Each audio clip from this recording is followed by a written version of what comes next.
maintenant, asseyez-vous, s'il vous plaît. Donald, asseyez-vous, asseyez-vous. Ah, tenez. Ah, le voilà. Enfin, me voilà. Oui. Bonjour. Bonjour. Bonjour, dites bonjour. Bonjour. Bonjour. Bonjour, John. Oh, attends. J'ai des répliques. Oh, bien, bien, merci. Oui. Mais comment suis-je arrivé ici? Oui. Bon, alors voilà, laisse-moi te montrer. D'abord, il me faut une goutte de ton sang. De ton sang. Ah bon? Oh, oh, John, ça fait mal. Mais ça n'est rien, John. Ça fait partie du miracle du clonage. Bonjour, John. Bonjour, John. Bonjour, bonjour, John. Cloné de quoi? Bonjour. La technique d'extraction Loy n'a jamais recréé le brin d'ADN. Pas son énorme blanc dans les séquences. Bonjour. Un ADN paléolithique de quelle origine? Bonjour, John. Où peut-on trouver du sang de dinosaures vieux de 100 millions d'années? Chut.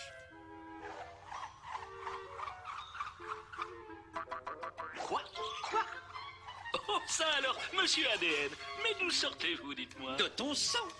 Une seule goutte de ton sang contient des milliards de brins d'ADN, les fondations de la vie. Une molécule d'ADN, comme moi, est un négatif pour créer une chose vivante. Et il arrive que des animaux qui ont disparu depuis des millions d'années, comme les dinosaures, laissent leur négatif pour qu'on les trouve. Il faut simplement savoir où chercher. Il y a 100 millions d'années, il y avait des moustiques comme aujourd'hui. Et comme aujourd'hui, ils se nourrissaient du sang des animaux, même des dinosaures. Parfois, après avoir piqué un dinosaure, le moustique allait se poser sur une branche d'arbre et restait collé dans la serre.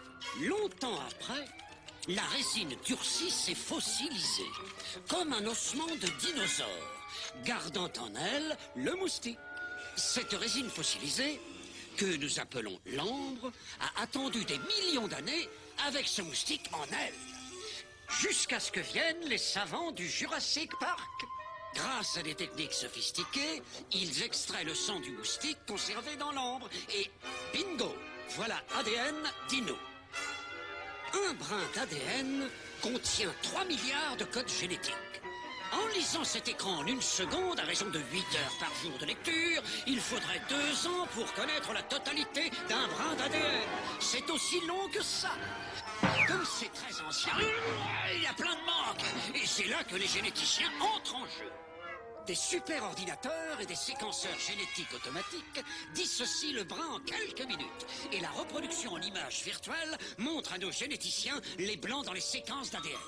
On utilise toute l'ADN d'une grenouille pour combler les manques et reconstituer le code. Ouf. Et maintenant, nous pouvons créer un bébé dinosaure.